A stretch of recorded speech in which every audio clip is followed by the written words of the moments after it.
San Felipe es uno de los principales asentamientos árabes en nuestro país. El lugar en que decenas de familias palestinas echaron raíces tras 2 meses de viaje en barco desde el Medio Oriente. Una travesía en busca de nuevas y mejores oportunidades, pero que también estuvo marcada por alevosos crímenes. Demetrio Amar Avedrapo es, por así decirlo, el precursor del comercio en esta ciudad del Valle de la Aconcagua. En la década del 40, su tienda de telas enclavada en el 226 de la calle Prat era una de las más concurridas. Un hombre querido pero también envidiado por su riqueza, esa que logró con años de trabajo y gracias a su visión de los negocios. En este momento todas las tiendas que están puestas en lugares específicos, que son lugares comercialmente buenos, eran propiedad de él en ese momento. Entonces tuvo una visión más allá de lo que se veía hace 80 años atrás. Juan Pablo es sobrino nieto de don Demetrio, y al igual que su tío abuelo se dedica al comercio. Paradójicamente su tienda está frente de la que tenía su tío. Con nostalgia recuerda las historias que su padre le comentó de la trágica muerte de don Demetrio.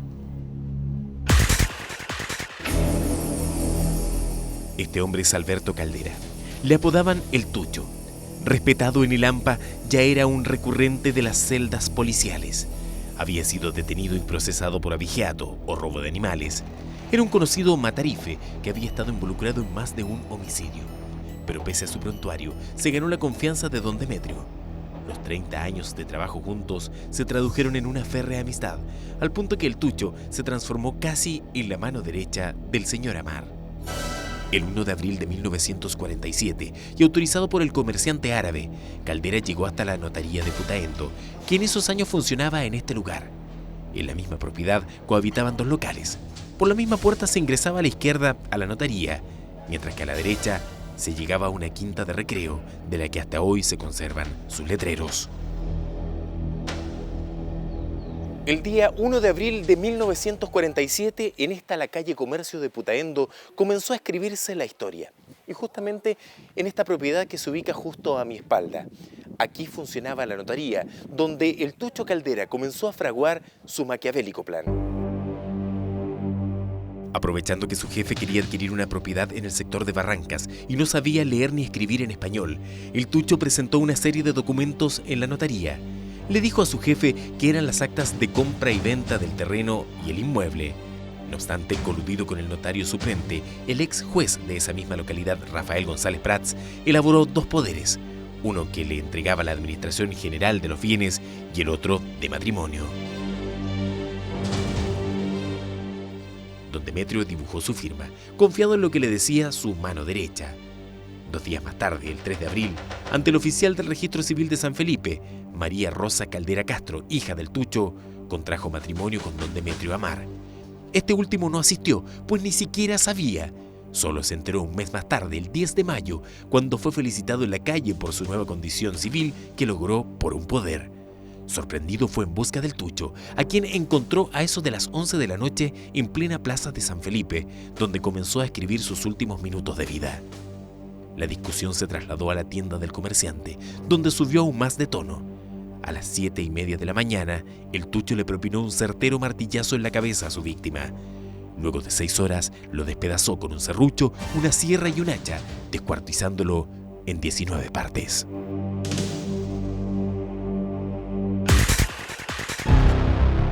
En un primer momento, los restos permanecieron ocultos en el mismo negocio.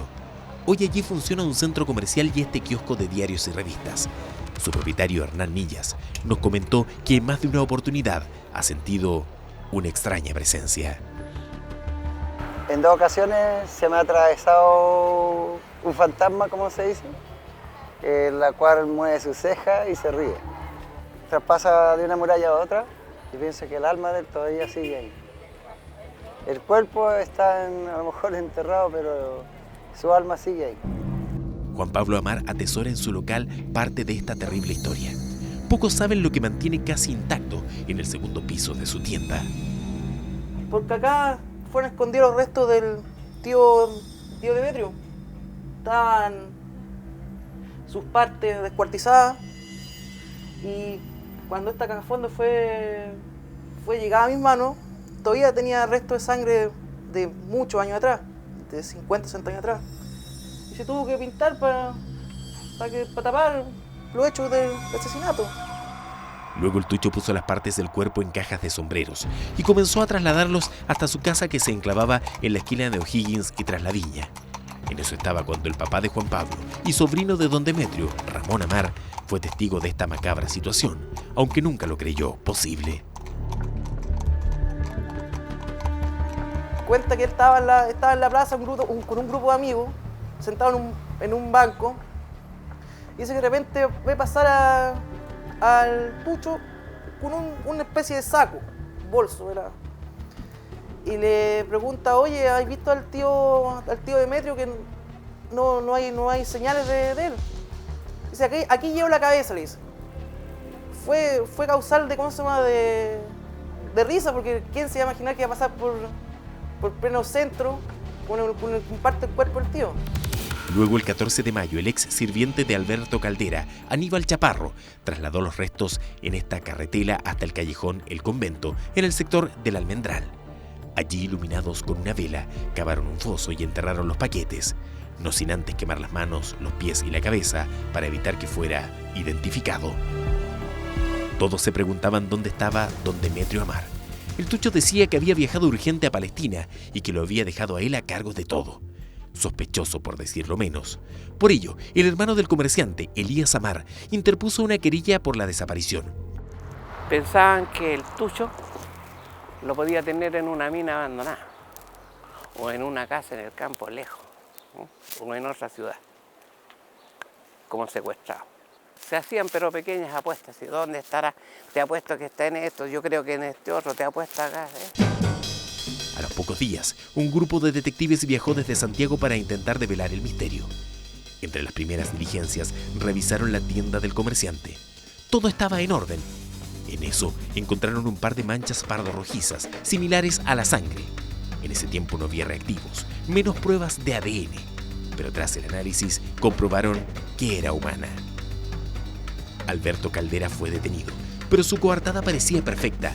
Coincidía a la perfección con la declaración del notario suplente de Putaendo. No había forma de responsabilizarlo de la desaparición. El ministro, en visita del caso, autorizaba sus periódicos traslados desde la cárcel a la oficina de los policías, quienes, 1 tras 2, 3, 4 y N interrogatorios, lograron unir los cabos sueltos. Siempre hablaba del comerciante en pasado, como si ya no existiera. A esto sumaron un error. Bueno, el error que comete el Tucho Caldera es nombrar en definitiva a Aníbal Chaparro, quien posteriormente le dice a la policía el hecho que ocurrió, que es el traslado por parte de él del cuerpo del señor Demetrio Amar y posteriormente el entierro, el cual es encontrado por los detectives en este mismo lugar. No pudo más que confesar. Las evidencias eran irrefutables. Al llegar al terreno en el callejón El Convento, el puzzle policial comenzaba a resolverse. El crimen de Demetrio Amar ya tenía un responsable, el mismo que por más de 30 años fue su mano derecha, Alberto Caldera, quien fue condenado a la pena máxima. La revista Vea publicaba reportajes especiales, pues el caso generó revuelo nacional. Todos esperaban el día fijado para el fusilamiento. Hasta que llegó el 6 de octubre de 1950. A las 6 de la mañana con 34 minutos, los gendarmes apretaron el gatillo en uno de los patios de la ex penitenciaría. En San Felipe se crea un mito urbano por la muerte del Tucho Caldera. La gente piensa que esta persona no fue fusilada y se escapó a Argentina. Esto es puesto que nunca más se vio en San Felipe. Porque una vez que salió su condena, él fue trasladado a la ex penitenciaría donde se llevó a cabo el fusilamiento. El impedimento de ingreso a la prensa aumentó la incertidumbre. No obstante, hubo testigos del fusilamiento. El propio padre de Juan Pablo Amar lo presenció. La sentencia obviamente no devolvió la vida a don Demetrio, pero al menos trajo algo de conformidad a los suyos. Los restos del malogrado comerciante descansan en el mausoleo familiar en el cementerio de San Felipe. Un caso espeluznante que significó un antes y un después para la historia policial de nuestro país, que desde ese entonces cuenta con una brigada de homicidios.